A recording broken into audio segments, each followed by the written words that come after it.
Hello and welcome to Femme de Chem Chats. I'm Kit, your host with your weekly musings on life, the universe, but mostly on disability.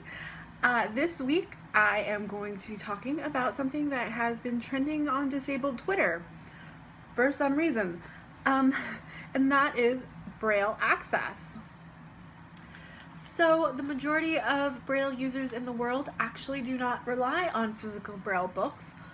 They usually use digital Braille, and they access that using Braille displays, like this. So I am a little unique in that I am a heavy consumer of physical Braille books.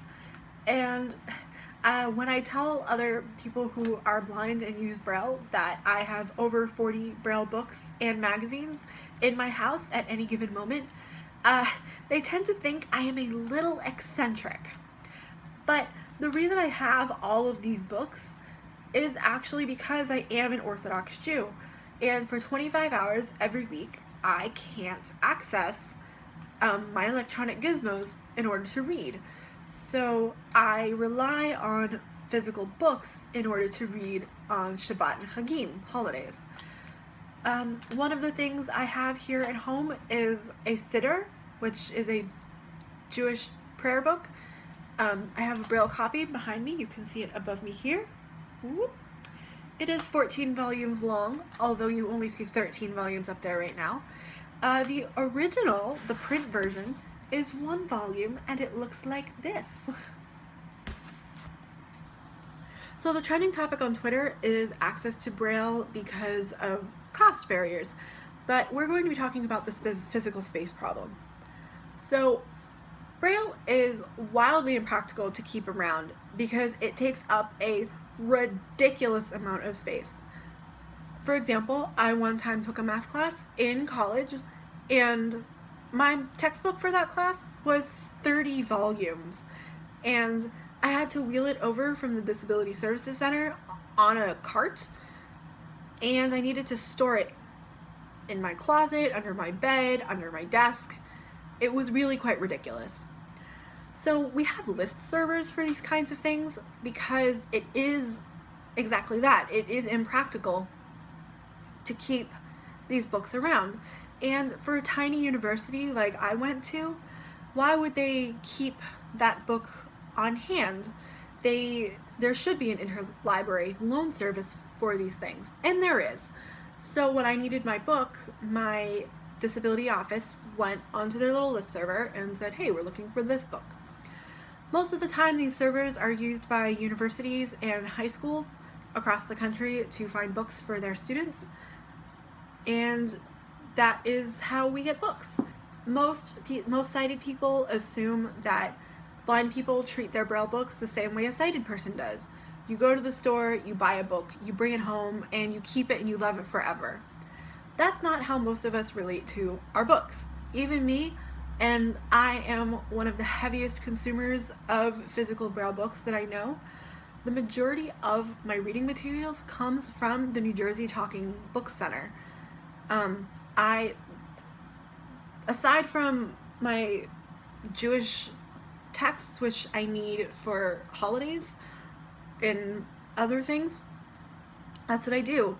I call up the New Jersey Book Center and I say, hey, I want this book. They mail it to me for free. I read the book and I mail it back to them for free. For example, this book here, this is volume 3 of 5 of the Fellowship of the Ring. Just look at that. 3 of 5, okay? It was huge. If I kept all of these around and I had all 3 other books from the Lord of the Rings trilogy, that would be ridiculous. And all the Harry Potter books. Can you imagine? This whole bookshelf would just be Harry Potter and Lord of the Rings. Because unless you are a person who lives in McMansion, you simply can't store these books in your home or office space beyond the absolute bare necessities that you need. The only exception to this space thing is children. Parents of blind children absolutely you need to fill your house to the brim with books, because children who are blind don't have access to these books in school. And the same studies show for blind children as for sighted children that children who are surrounded by books turn into readers.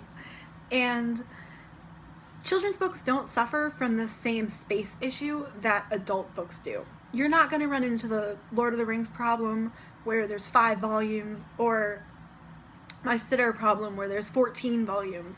That's not going to be an issue for you. I have A Wrinkle in Time over here. It's only 2 volumes.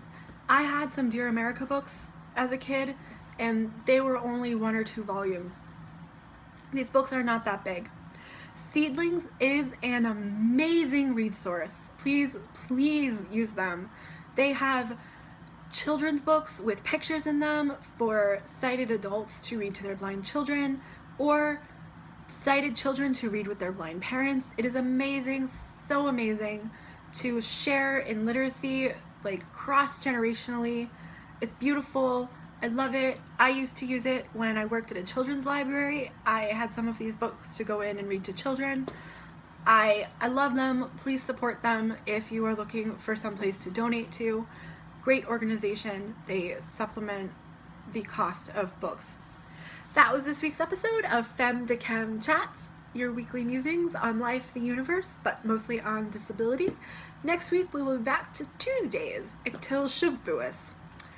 But next week, look forward to watching an episode on Braille, cost being a barrier. So look forward to that, and I will see you next week. Femme de Chem is made possible by our generous contribution by our patrons from patreon.com/KitEnglard.